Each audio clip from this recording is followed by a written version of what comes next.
Alabama head coach Nick Saban calls it a career, announcing his retirement after 17 seasons in Tuscaloosa. What does it mean for Oregon? And what does it mean for Dan Lanning? We're talking about that on the Ducks Dish podcast.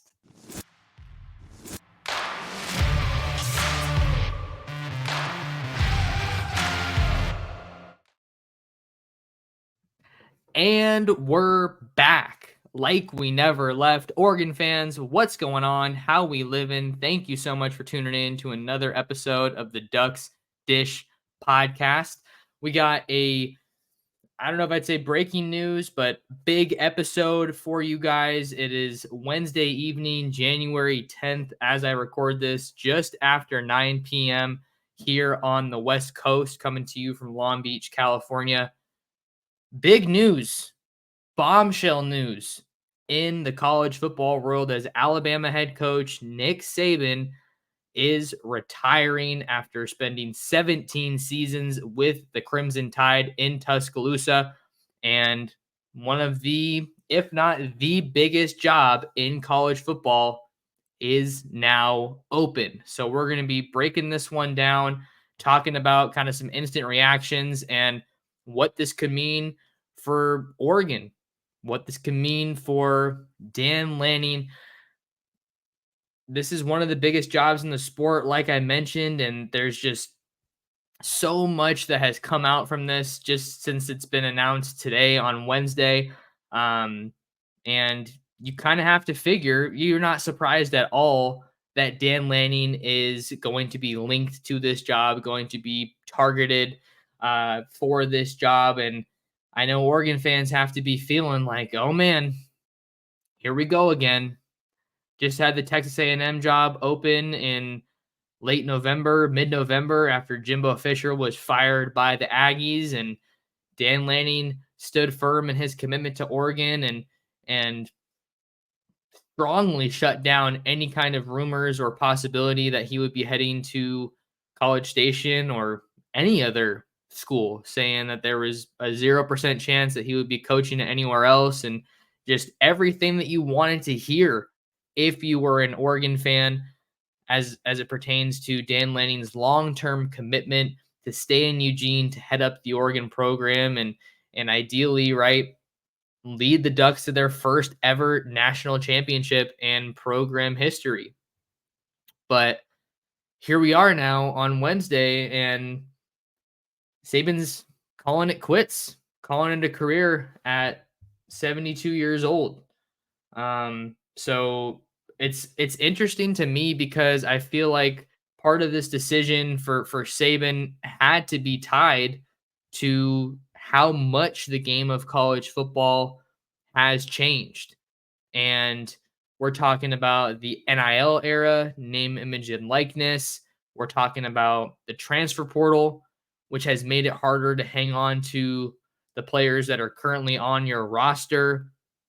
You look at how the coaching carousel has changed over the years and feels like it's getting started earlier and earlier. And then that has subsequent impacts on recruiting classes. You have the early signing day in December, moving a couple months up from the traditional February signing day, and players are enrolling earlier. So it's for Nick Saban to retire, I feel like really sends a strong message just about how much the game of college football has changed. You think Nick Saban wants to be recruiting relentlessly at more than 70 years old? That was one of the questions that I honestly found myself asking, was just kind of in the regard to, we're seeing a lot of college coaches move on to the NFL level. And some of them are saying because it's just the wear and tear, the grind, the constant 24/7 grind of college football. You hear me say it all the time, recruiting never stops, and it truly never stops. And we're not even talking about the high school rankings. We're talking about having to recruit players that are already on your team, players that committed to play for you a year ago, 2 years ago, 3 years ago. You got to make sure that those guys are still happy. Are they complacent with being on the scout team? Are they complacent with being in the two deep. It's all getting much more difficult because you have schools that are trying to poach your backups because for a school like Alabama, for a school like Georgia, even they would be starters at a lot of these other schools, right? That's part of the reason that they have been so successful under Nick Saban's direction. So it makes sense that he would retire, just given his age. I believe I saw a report that said that he was um, citing his age as part of the reason that he wanted to step away from the game.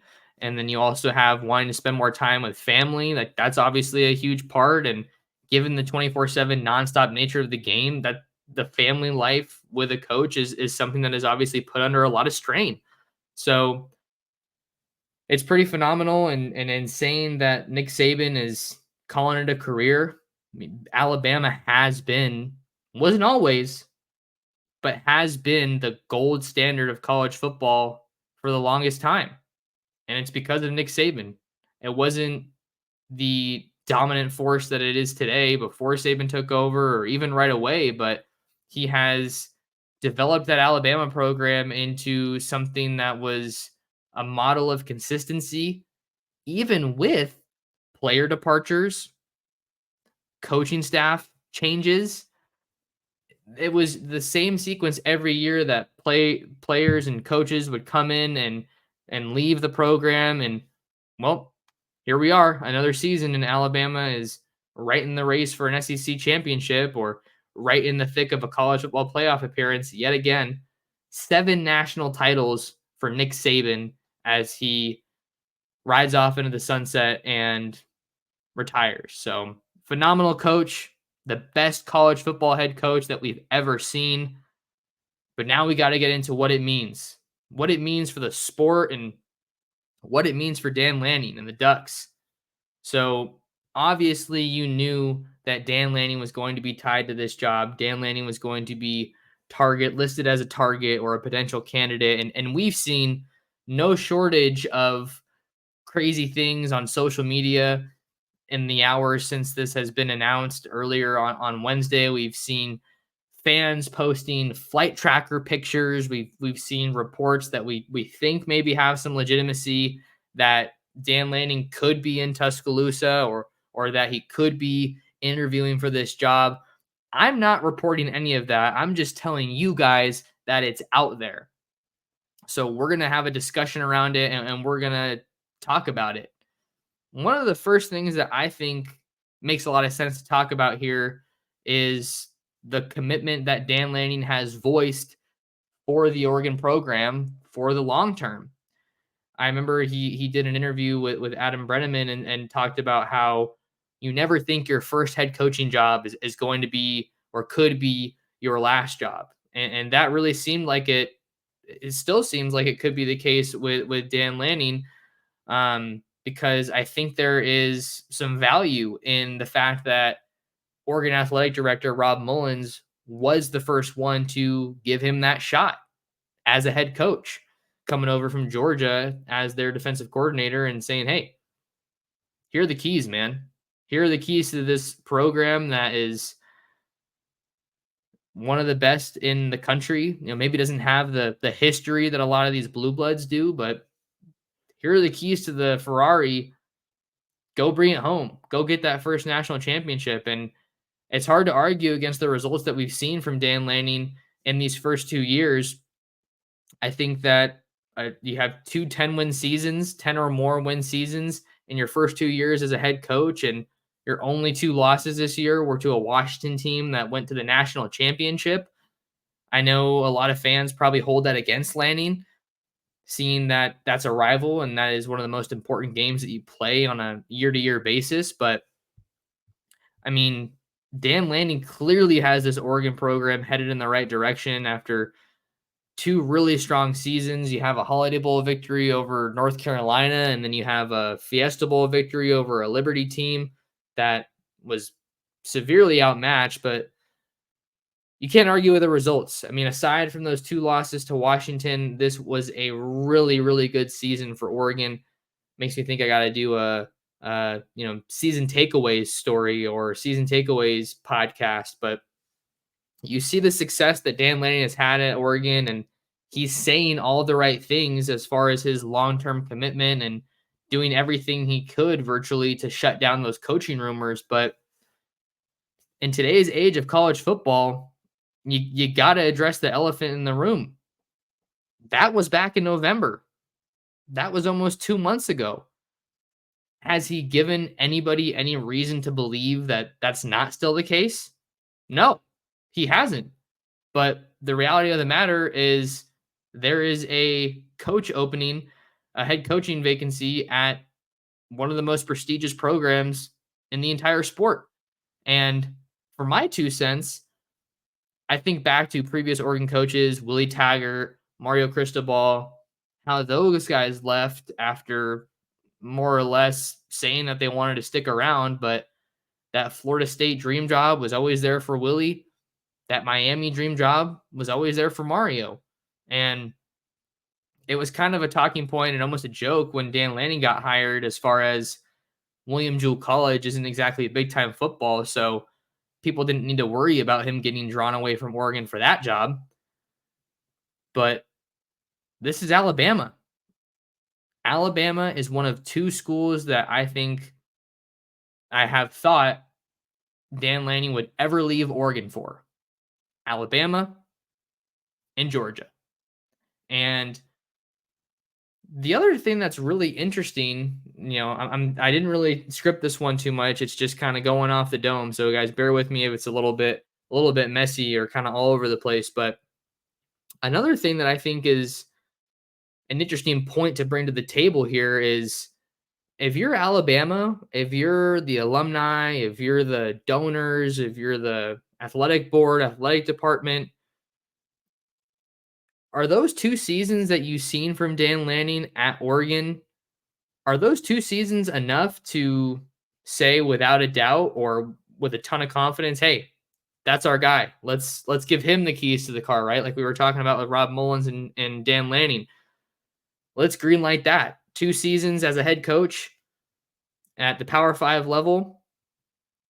Is that enough experience? And I'm not even trying to take anything away from Dan Lanning. I think he is a phenomenal coach. I think he is the guy for Oregon long term. But I think it's a question that bears asking. Is 2 seasons as a head coach for Alabama enough, or for Oregon? Is 2 seasons at Oregon enough for Alabama to say, hey, let's go ahead and let's do this? Because I think you can make an argument for either case, right? I think there's the kind of surface level, quick argument saying, hey, we're Alabama. Like, we deserve someone who is more experienced, somebody who has accomplished more at the game's highest level. Because if you look at some of the other coaches that are getting mentioned in this, right? Florida State's Mike Norvell. I think Dabo Swinney over at Clemson is another name. Lane Kiffin at Ole Miss. All those guys have achieved more than Dan Lanning has. And part of that is because he's just only been a head coach for 2 years, but he has won a national championship, and boy, does that guy know how to recruit. He knows how to manage the transfer portal. He knows how to navigate the NIL era of college football. Checks a lot of those boxes. Absolutely checks a lot of those boxes. But of the coaches that are being mentioned here in this coaching search, Dan Lanning has the shortest resume, I think, of the bunch. So you just kind of wonder if that's going to factor into this decision making for the leaders in Tuscaloosa that are ultimately going to make this decision. And it's just a crazy time. It is absolutely a crazy time. There was another point that I think I wanted to hit on is, if Dan Lanning were to take this job at Tuscaloosa, assuming he interviews, assuming he gets offered, the whole nine there. If Dan Lanning takes this job, he is going to a significantly more difficult situation. And I'm talking about the SEC. He is going to the more difficult conference. He's going to a place with higher expectations, probably a shorter leash if he's not successful right off the bat. I think that's another thing.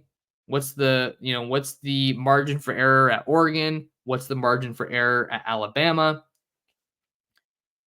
So if you look at it through that lens, Alabama being the tougher situation in terms of the teams you're playing every year, right? The Georgias, the LSUs, the Auburns, the Floridas, the Texas A&Ms, and then Texas and Oklahoma are going in there too.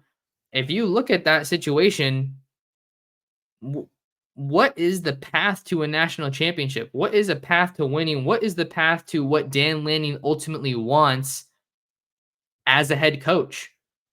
He wants that national championship, and my gut tells me that I think he wants to be the one to do that at Oregon. And, I don't know if what kind of weight that carries, just me saying my gut tells me that he wants to be that guy. I'm not trying to rock the boat or anything or say I'm like a prophet or anything, but like I just think after getting to cover him for 2 years, it's just you kind of get that impression that he wants to be the guy that can do it at Oregon, and he wants to build this just phenomenal team that dominates the West Coast and really just take Oregon to that next level. You look at what he has in Eugene, he's got the resources, he's got the recruiting, he's got the coaches that he wants, he's got two really good quarterbacks that are set to play for him, and Oklahoma's Dylan Gabriel and UCLA's Dante Moore down the line, down the road once Gabriel heads off to the NFL. And you got to feel really good if you're Dan Lanning about how your roster stacks up with the rest of the Big Ten as you go to make this move in 2024. You think Dan Lanning's worried about USC after what they did last year? You think he's worried about UCLA? I mean, it's only Washington that really stands in Oregon's way. I think that Ohio State and Michigan are obviously, I mean, Michigan just won a national championship, so you got to give them their props, but I think that you have a very clear path to the playoff, given that it's expanding, and you also have a clear path to being one of the top teams in the Big Ten. So I think that's another thing that factors into it. Where is it easier to win? And I don't say that to say Dan Lanning wants to take the easy way out. He's a competitor, but he knows how hard it is to win in the SEC. And everything that we've seen from Oregon, he has taken that SEC blueprint from his days at Georgia, from his days at Alabama, and he's trying to implement that at Oregon, but also put his own spins on it and kind of have his own philosophy, right? And again, now that we're bouncing back and forth a little bit, guys, here, but bear with me. The fact that he was under Nick Saban, did coach at Alabama, that's some familiarity for the decision makers out there in Tuscaloosa. It's another coach from the Saban tree, which I think would make the decision makers more comfortable with going with a guy like Dan Lanning. And I mean, let's just operate on a hypothetical here. If Dan Lanning does interview in Tuscaloosa, is there any doubt that he is going to absolutely crush that interview? You talk about a coach that can win a press conference. We've seen him time and time again say stuff to get you fired up in a great way in press conferences, and we've seen the Ducks versus them locker room speeches. That if he interviews in Tuscaloosa, Dan Lanning is going to do an incredible job. Then I think it becomes a question of how does he stack up with other coaches? Steve Sarkisian's another name that's been thrown out there. There's got to be a lot of confidence in what he can do as a head coach after taking Texas to the playoff in 2023. But I think those are kind of the factors that come to mind here when we're looking at what this situation ultimately looks like with Alabama potentially pursuing Dan Lanning. And to go back to what Lanning has said about voicing his commitment to Oregon, I also wonder what kind of weight the family kind of carries in this, right? He's already talked about how he's had to move his family around a lot, move his kids around a lot, and just how continuity maybe factors into it. Because like I was saying, being a coach is tireless work. You are always on the clock. You do not get as much time with your family as you want. But hey, I mean, as much as we'd probably like to say the family carries a lot of weight and everything, if that money's right, it can it can solve a lot of your issues. It can make you overlook a lot of your hesitations or your questions that you might have. So this is gonna be an interesting one. I think there was also a report, there was also some I think I saw a tweet somewhere that said Nick Saban asked the players to wait like 48 to 72 hours before kind of making their decision on next season, particularly with regard to the transfer portal. Let me see if I can look that up because I feel like that's a um, pretty big thing. Let's see. Let's see here. Um, what do we have here? I gotta figure out what. Let me see if I can find this. Sorry about that. Okay, yeah, here's a tweet from my buddy Connor Morissette. He writes for 247 covering the Trojans, covering USC. And he said, a source tells me the Alabama players were told to wait 72 hours before deciding on their future after the Saban meeting. And I mean, now more than ever, the word source is so interesting, but I'm gonna give credence. I'm gonna go with Connor. He's one of my buddies. He's great at his job. So I think that I would believe what he has to say. And that's interesting because if you read something like that and it makes you think, hey, there was um there was, something in place. Was the hire in place at that point for was there a hire that was already ready before Saban ultimately made that move to retire? So this could be something that comes together very quickly. And it's like, hey, wait to see who we hire before you make that decision. So that's another thing that is something that could factor into this equation, right? So I think that's another interesting thing, interesting layer with all of this. But I mean, if you're an Oregon fan, obviously you're stressing because you've been in this position too many times with coaches coming and then having some success and then heading off for a new job. But we got to see what ultimately happens here with this Alabama head coaching job. But I wanted to get on here and just record a quick podcast for you guys because who knows when some new news could come out for all of this. But we know that it's going to be an important decision, whatever ends up happening. So make sure you guys stay locked in with me on social media at Torres Sports on both Twitter and Instagram. You can subscribe to my YouTube channel at Oregon Football Max Torres, and you can read all of my written work covering the Ducks over on ducksdigest.com. But a special thank you to all you everydayers out there that are constantly listening and supporting. I really appreciate you guys. But thank you to everybody for tuning in to another episode, talking some Oregon football with me. And we'll see you guys in the next episode of the Ducks Dish Podcast.